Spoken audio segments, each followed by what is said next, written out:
रास्ता, तो ये इसका भी रास्ता को काट देते, इसके जो पथ है उस पर भी चले जाते, इसीलिए ये ग्रह के श्रेणी से हटा दिया। दो तरह के उपग्रह होते हैं, एक उपग्रह हो जाते हैं आपके जो प्रकृति के द्वारा है वो, एक होता है कि मानव के निर्मित होता है।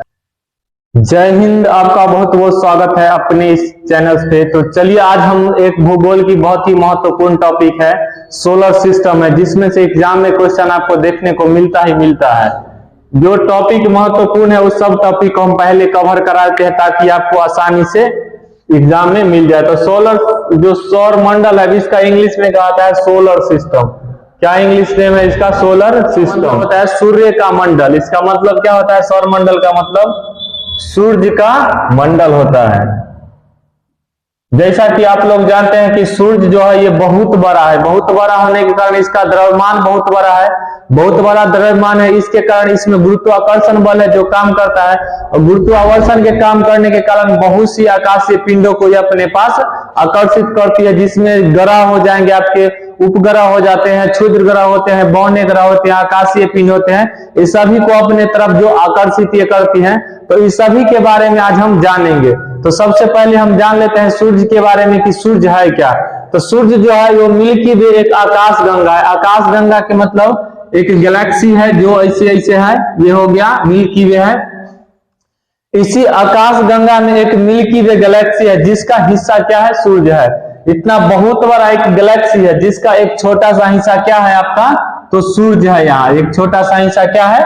सूर्य है। अब सूर्य के चारों तरफ फिर क्या है आपका? आकाशीय पिंड है, ग्रह है, उपग्रह है, वो सभी चीज अब सूर्य के इसके इर्द गिर्द है। तो सबसे पहले इसको जाने, ये सूर्य है कहाँ? तो हमारी जो नजदीकी आकाश गंगा जो दुग्ध मेखला है उसमें है आपका सूर्य, सौर मंडल है, और सौर मंडल का एक हिस्सा है क्या? सूर्य है। तो इसीलिए सूर्य क्या है आपका? एक तारा है। अब मिल्की वे में आकाश गंगा जो है, मिल्की वे में जो आकाश गंगा है वो आकाश गंगा से कितना दूर है? सॉरी, ये आकाश गंगा में जो मिल्की वे एक गैलेक्सी है, ये इससे सूर्य कितना दूर है? तो इससे आपके 26,000 प्रकाश वर्ष दूरी पर सूरज है। 26,000 प्रकाश वर्ष का मतलब, एक प्रकाश वर्ष मतलब होता है कि प्रकाश के द्वारा एक वर्ष में तय की गई दूरी। तो 26,000 वर्ष तक प्रकाश जितना दूरी तय करेगा उतना दूरी पर आकाश गंगा से ये दूरी है, मिल्की वे से ये दूर है कौन? तो ये सूर्य है। और सौर मंडल का जो है 99.7% हिस्सा क्या है? सूर्य है। मतलब सौर मंडल जो है इतना बड़ा सोलर सिस्टम है, उस सोलर सिस्टम का 99.7% हिस्सा है वो सूर्य है। तो वो देख लिया। उसके बाद सूर्य में जो ऊर्जा का स्रोत है, सूर्य से देख रहे हैं हम कि लगातार आपको ऊर्जा मिल रहा है।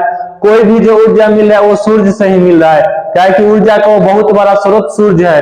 तो यहाँ धरती पर हम अलग अलग रूप में ऊर्जा को ट्रांसफर करते हैं, लेकिन जो प्राकृतिक रूप से ऊर्जा का स्रोत है तो वो सूर्य है आपके। तो सूर्य से जो है सौर मंडल का 99.7% हिस्सा किस चीज का है? तो सूर्य का है। और यही ऊर्जा का स्रोत क्या है? नाभिकीय संलयन। तो नाभिकीय संलयन में क्या होता है कि दो छोटे छोटे अणु मिलकर के एक बड़ा अणु का निर्माण करते हैं। जैसे कि एक यहाँ पे मान लीजिए एक इसका अणु है ऊर्जा का, और एक यहाँ पे ऊर्जा का अणु है, तो ये दोनों आपस में मिल जाएंगे जब, तो एक बड़ा सा अणु का ये निर्माण करते हैं। तो वही हो गया नाभिकीय संलयन। तो इसमें होता क्या है कि दो हाइड्रोजन जुड़ता है। क्या जुड़ता है? हाइड्रोजन। हाइड्रोजन जब दोनों जुड़ के संलयन होता है, संलयन मतलब होता है जुड़ना। तो संलयन जब होता है तो एक बहुत बड़ा हीलियम का निर्माण करता है, मतलब जिससे ऊर्जा आपके निकलता है, तो वही हो जाता है आपके नाभिकीय संलयन हो जाता है। तो सूर्य में ऊर्जा का स्रोत क्या है? तो नाभिकीय संलयन है। अब सूर्य का जो आयु है कितना है, मतलब कितना दिन से सूर्य जो है वो धरती पर प्रकाश दे रहा है, या सभी जो भी पिंड है, जो भी ग्रह है, उपग्रह, सभी को ये प्रकाश दे रहा है, तो कितना दिन से दे रहा है? तो वही सूर्य का आयु हो गया आपके 4.6 बिलियन वर्ष है। कितना है? 4.6 बिलियन वर्ष से सूर्य का जो है प्रकाश और सब कुछ ऊर्जा सब पृथ्वी को, या जो भी आकाशीय पिंड है या ग्रह है, उपग्रह, सभी को ये दे रहा है। तो पहले नंबर सूर्य क्या है आपका? एक तारा है। तारा होने के लिए क्या होना चाहिए? इसके पास स्वयं का प्रकाश होना चाहिए। तो इसके पास अपना स्वयं का प्रकाश है, इसीलिए क्या है? तारा है। अगर स्वयं के पास प्रकाश नहीं होगा तो वो तारा नहीं होगा। उसके बाद अगला देखते हैं हम कि सूर्य को जो अपना तरफ सूर्य जो आकर्षित करता है उसमें है पहले दूसरा नंबर में है आपका ग्रह है। क्या है? तो ग्रह है। तो ग्रह जो होते हैं वो टोटल आपके 8 ग्रह होते हैं। कितने ग्रह होते हैं? तो 8 ग्रह होते हैं। तो 8 होते हैं मेन ग्रह। उसके बाद एक छोटा ग्रह होते हैं जिसको बौना ग्रह की श्रेणी में रखते हैं, उसके बारे में हम फिर जानेंगे। ऐसे टोटल आपके बौना ग्रह 5 होते हैं, उन सभी के बारे में हम जानेंगे। लेकिन जो ग्रह होते हैं वो कितना होते हैं? अभी वर्तमान में 8 होते हैं। इससे पहले ग्रह था 9 था टोटल, लेकिन 2006 में जो हुआ सम्मेलन खगोलीय लोग वैज्ञानिक का, तो उसमें प्लूटो को बौना ग्रह से हटा दिया गया। तो उसके बारे में हम आगे देखेंगे। तो सबसे पहले क्या हम देखें ग्रह कितना होते हैं? तो ग्रह टोटल आपके 8 होते हैं। अब ये 8 को हम कैसे याद रखेंगे? तो 8 को याद रखने के लिए आपको सप्ताह का दिन जो सोमवार मंगल बुध करके जो दिन है ये आपको याद है, तो उसी प्रकार से 8 ग्रह आपको याद हो जाएगा। तो चलिए हम आपको याद कराते हैं कि कैसे ये 8 ग्रह को याद कीजिएगा। तो 8 ग्रह में जो सबसे पहले जो ग्रह है आपका वो है बुध। तो बुधवार से शुरू कीजिए अपना दिन को। किससे? बुधवार से शुरू कीजिए। तो सबसे पहला हो गया बुध, उसके बाद बृहस्पति छोड़ दीजिए, फिर शुक्र, तो उसके बाद हो गया आपका शुक्र। तो बुध ग्रह के बाद शुक्र ग्रह है, फिर एक शुक्र के बाद फिर शनि को छोड़ दीजिए और रवि को याद कर लीजिए। तो रवि से हो जाता है आपके पृथ्वी। रविवार का पृथ्वी को कहा जाता है रवि। तो उसके बाद पृथ्वी हो गया रवि। तो रविवार को हो गया, तो फिर सोम को छोड़ दीजिए, फिर मंगल हो जाएगा। क्या हो जाएगा? तो मंगल। तो इस प्रकार से आप 4 को याद कर लिए। कौन कौन? तो मंगल को। पहले बुध से शुरू करेंगे, तो बुधवार हो गया बुध ग्रह। उसके बाद बृहस्पति को छोड़ दिए तो शुक्र आया, तो शुक्र से शुक्र ग्रह। फिर शनिवार को छोड़ दिए तो रवि आया, तो रवि से हो गया पृथ्वी। तो रवि हो गया, तो फिर सोम को छोड़ दिए तो फिर आया मंगल। तो 4 हो गया आपको इधर यार। उसके बाद मंगल तक यहाँ आ गए। तो उसके बाद फिर बुध को छोड़ दीजिए, फिर बृहस्पति। उसके बाद बृहस्पति हो गया, उसके बाद शुक्र को छोड़ दीजिए तब शनि। शुक्र को छोड़ दीजिए तब हो गया कौन आपके? तो शनि हो गया। उसके बाद अरुण वरुण। ये आपका 8 ग्रह का जो है ये क्रम है। सूर्य से बढ़ते हुए क्रम में ये है। सबसे पहले आपका सूर्य के सबसे नजदीकी ग्रह कौन हो गया? तो बुध हो गया। और सबसे दूर का कौन हो गया? तो वरुण हो गया। सूर्य बुध के बाद कौन हो गया? शुक्र हो गया। उसके बाद पृथ्वी, उसके बाद मंगल, उसके बाद बृहस्पति, शनि, अरुण, वरुण। आपको क्वेश्चन ऐसे भी पूछ देगा कि क्रम में सजाइए कि पहले कौन, सूर्य से बढ़ती हुई दूरी के अनुसार से ग्रह का क्रम कौन है। तो ऐसे आप इससे निकाल लीजिएगा। शुक्र पहले बुध, तब शुक्र, तब बृहस्पति, तब मंगल, बृहस्पति, उसके बाद शनि, अरुण, वरुण, ऐसे करके आप निकाल लीजिएगा। तो यहां देख रहे हैं कि आप चारों ग्रह जो लाइन से है, तो इसी प्रकार ग्रह को 2 भागों में विभाजित किया गया। कौन कौन है? तो एक हो जाएगा आंतरिक जो अंदर होगा, और एक होगा बाहर। तो अंदर बाहर के डिसाइड कैसे होगा? तो अंदर बाहर के डिसाइड होता है मंगल और बृहस्पति के बीच यहाँ छोटे छोटे ग्रह है जिसको क्षुद्र ग्रह कहा जाता है। क्या कहा जाता है? तो क्षुद्र ग्रह।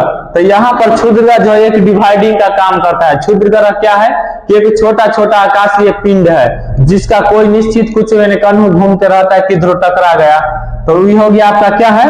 ये मंगल और बृहस्पति के बीच जो है ये क्षुद्र ग्रह ये डिवाइड करता है इसको। किसको? तो ग्रह को आंतरिक और बाह्य में। तो आंतरिक जो होगा वो अंदर में जो होगा वो हो गया आपके आंतरिक ग्रह। तो आंतरिक ग्रह कौन कौन हो जाता है आपके? तो बुध, शुक्र, पृथ्वी और मंगल। तो इस प्रकार से आप याद रखिएगा कि ग्रह का आंतरिक कौन हो गया आपके? बुध हो गया, उसके बाद हो गया शुक्र, उसके बाद हो गया पृथ्वी, उसके बाद हो गया मंगल। तो ये सब हो गया आपके आंतरिक ग्रह। जो अंदर में हो गया वो हो गया आंतरिक ग्रह। उसके बाद इससे जो बाहर है वो हो गया आपके कौन सा ग्रह? तो बाह्य ग्रह। तो बाह्य ग्रह में कौन हो गया आपके? तो बृहस्पति हो गया, उसके बाद शनि हो गया, बृहस्पति के बाद शनि, और फिर अरुण और वरुण हो गया। कौन कौन हो गया? अरुण और वरुण। उसके बाद ये चीज को हम देख ले कि आंतरिक और बाह्य ग्रह किस प्रकार से है और ये ग्रह जो है वो कितना तरह का है। उसके बाद अगला होता है आपके उपग्रह। तो उपग्रह जो होते हैं ये 2 तरह के उपग्रह होते हैं। एक उपग्रह हो जाते हैं आपके जो प्रकृति के द्वारा है वो, एक होता है कि मानव के निर्मित होता है। उपग्रह के इंग्लिश में कहा जाता है सैटेलाइट। क्या होता है? सैटेलाइट हो गया उपग्रह। तो उपग्रह जो है वो टोटल आपके उपग्रह अभी तक में है 297। कितना उपग्रह है टोटल? तो 297 उपग्रह है। इस 297 उपग्रह में से 297 जो उपग्रह ये है प्राकृतिक उपग्रह, और मानव के द्वारा तो देख रहे हैं कि कई विभिन्न देश अपना अपना सैटेलाइट विश्व में छोड़ रखा है। विश्व का बहुत सारा देश क्या है, अंतरिक्ष में अपना अपना सैटेलाइट छोड़ा है, तो वही सैटेलाइट उसका उपग्रह है। तो बहुत सारा ऐसे तो है मानव निर्मित, लेकिन प्राकृतिक निर्मित कितना है टोटल, तो आपके 297 है। 297 में आपके सबसे ज्यादा जिसका उपग्रह है वो है आपके शनि का। किसका है सबसे ज्यादा उपग्रह, तो शनि का है। तो शनि का है 145 उपग्रह। कितना है टोटल, तो 145 है आपका शनि का उपग्रह। जबकि उसके बाद बृहस्पति जो है वो बृहस्पति होता है दूसरा नंबर पर, तो बृहस्पति का 92 उपग्रह है। कितना है बृहस्पति का उपग्रह, 92 है। लेकिन सबसे बड़ा उपग्रह अगर पूछता है आपके सबसे बड़ा उपग्रह, तो सबसे बड़ा उपग्रह हो गया बृहस्पति का। सबसे बड़ा उपग्रह किसका हो गया, बृहस्पति का, जिसका नाम क्या है, गैनीमीड। क्या है, गैनीमीड है बृहस्पति का, ये सबसे बड़ा उपग्रह है। बृहस्पति के टोटल 92 उपग्रह है, जिसमें से गैनीमीड जो है वो सबसे बड़ा उपग्रह है बृहस्पति का भी, और पूरे इस सौर सिस्टम का सबसे बड़ा उपग्रह कौन है, तो गैनीमीड ही है। जबकि सबसे छोटा उपग्रह है वो है फोमोस। फोमोस और डीमोस जो शनि का उपग्रह है उसमें शनि कहते हैं, सॉरी, मंगल का जो उपग्रह है फोमोस और डीमोस, उसमें से जो डीमोस है कौन है, डीमोस है वो है किसका, सबसे छोटा उपग्रह कौन, तो डीमोस, जो किसका उपग्रह है, तो यह है आपके मंगल का उपग्रह। तो देख लिए आप, ग्रह देख लिए, उपग्रह देख लिए, और क्षुद्र ग्रह भी देख लिए जो मंगल और बृहस्पति के बीच है, और मंगल और बृहस्पति के बीच है। और इसका जो है जो चक्र है जिस पथ पर घूमता है, इसका निश्चित है कहाँ ही घूमने जाता है, कहाँ ही टकरा जाता है। इसमें सबसे जो है बड़ा जो है कौन सा उपग्रह है, सबसे बड़ा जो है क्या है, क्षुद्र ग्रह, इसका नाम है फोरबेस्ता।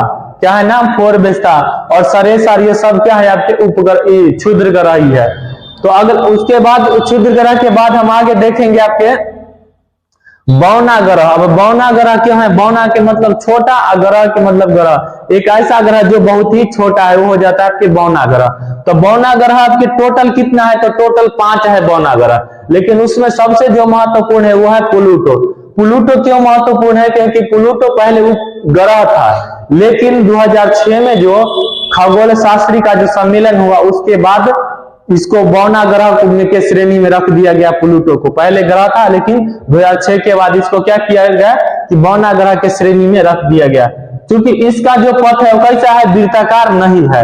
वृत्ताकार नहीं है कैसे, क्योंकि सबसे जो देख रहे हैं लास्ट में जो उपग्रह है वरुण है, तो ये जब अपना पथ पर घूमती है तो ये वरुण का जो पथ है उसको भी काट देती है। जैसे कि मान लीजिए ये वरुण का ग्रह है, पथ है जिसपे वरुण ग्रह घूम रहा है, और ये घूमती है अपना प्लूटो जब अपना रास्ता, तो ये इसका भी रास्ता को काट देती है, इसके जो पथ है उस पर भी चले जाते हैं। इसीलिए ये ग्रह के श्रेणी से हटा दिया गया। तो इस प्रकार से कौन हो गया, प्लूटो आपके बौना ग्रह में हो गया। बौना ग्रह 5 है टोटल, लेकिन उसमें से कुछ इंपोर्टेंट है, 2 महत्वपूर्ण है, जिसमें से एक का नाम है सीरीस और एक का नाम है माके माके। क्या है, एक का नाम माके माके है। उसके बाद है कुछ है उल्का पिंड। सोलर सिस्टम का कुछ भाग उल्का पिंड भी है। तो उल्का पिंड क्या है, जो आप देखते हैं कि तारा जिसको कहते हैं कि टूटता हुआ तारा है, वो क्या रहता है वास्तव में, वो उल्का पिंड रहता है। तो उल्का पिंड क्या रहता है, एक धूल कण और गैस का एक मिश्रित पिंड रहता है, जो क्या होता है, उल्का पिंड होता है, जो धरती पर गिरता है। इसका भी कोई नियमित ना होता है, यह अनियमित होता है, कहीं से टकराया, टूटा और धरती पर गिर गया। और धरती पर कहीं कहीं गिरता है तो वहां क्या करता है, ये गड्ढा बनाता है। मान लीजिए इतना बहुत बड़ा पिंड है, ये अचानक धरती पर कहीं गिरेगा तो क्या करेगा, गड्ढा बना देगा, और गड्ढा बना देगा और उसमें पानी बन जाएगा, तो क्या हो जाएगा, आपके झील हो जाएगा। झील क्या हो जाएगा, तो एक गड्ढा होगा बहुत बड़ा, उसमें पानी होगा, तो वो क्या होगा, झील हो जाएगा, जिसके चारों तरफ क्या होना चाहिए, भूमि होगा। बीच में गड्ढा है तो चारों तरफ जाहिर है कि भूमि रहेगा। उसके बाद अगला होता है आपके धूमकेतु। धूमकेतु भी क्या है, बर्फ और धूल का एक संग्रह है। बर्फ और धूल जो है सब मिला हुआ है, तो वही है आपके धूमकेतु, जो आपके लाइट की तरह दिखेगा। आपके कैसा लगेगा कि प्रकाश कहां से आ रहा है, कहीं से लगता है आपके धूमकेतु। तो धूमकेतु का आकार कैसा होता है, ये पूंछ की तरह होता है। क्या होता है, पूंछ की तरह होता है। ये पाया कहां जाता है धूमकेतु, तो धूमकेतु पाया जाता है क्यूपर बेल्ट में। किसमें पाया जाता है, क्यूपर बेल्ट में। ये क्यूपर बेल्ट क्या है, तो जो वरुण का जो अंतिम में जो कक्षा है, तो वरुण कहाँ पे है, तो क्यूपर बेल्ट में, तो वही क्यूपर बेल्ट में ही उधर से ही ये पाया जाता है आपके क्षुद्र ग्रह। ये क्षुद्र ग्रह को एक नाम, प्रसिद्ध नाम से जाना जाता है, जिसको कहा जाता है आपके पुच्छल तारा। क्या कहते हैं, तो पुच्छल तारा के नाम से भी इसको जाना जाता है। इसका एक बहुत ही महत्वपूर्ण जो धूमकेतु है जिसका नाम है हेली कॉमेट। हेली कॉमेट जो है साइंटिस्ट थे, उनका नाम था हेली कॉमेट, उनके ही नाम पर पड़ा इसका नाम हेली कॉमेट। तो ये आपके क्या है, क्षुद्र ग्रह है। क्षुद्र ग्रह जो है वो 79 ईयर में दिखते हैं। कितना दिन में, 79 साल में एक बार क्षुद्र ग्रह दिखता है। पिछली बार जो अगर की बात करें तो पिछला बार जो क्षुद्र ग्रह है वो 1986 में दिखा था। कब दिखा था, तो 1986 में, 1986 में दिखा था। 1986 के बाद इसमें अगर 61 साल ऐड करते हैं तो 79 ईयर ऐड करते हैं इसमें 79 साल, तो ये कब दिखेगा, तो ये 2061 में फिर अगला बार दिखेगा। अब पिछला बार कब दिख चुका है, तो 1986 में, और अगला बार कब दिखने की संभावना है, तो 2061 ईस्वी में है। तो यही सब है जो इस टॉपिक से आपको क्वेश्चन एग्जाम में पूछेगा। तो इससे अब जो बचा हुआ इसका अगला टॉपिक को फिर हम अगली क्लास में कवर करेंगे। तो आज के लिए इतना ही रहने देते हैं, हम मिलते हैं अगली क्लास में। जय हिंद।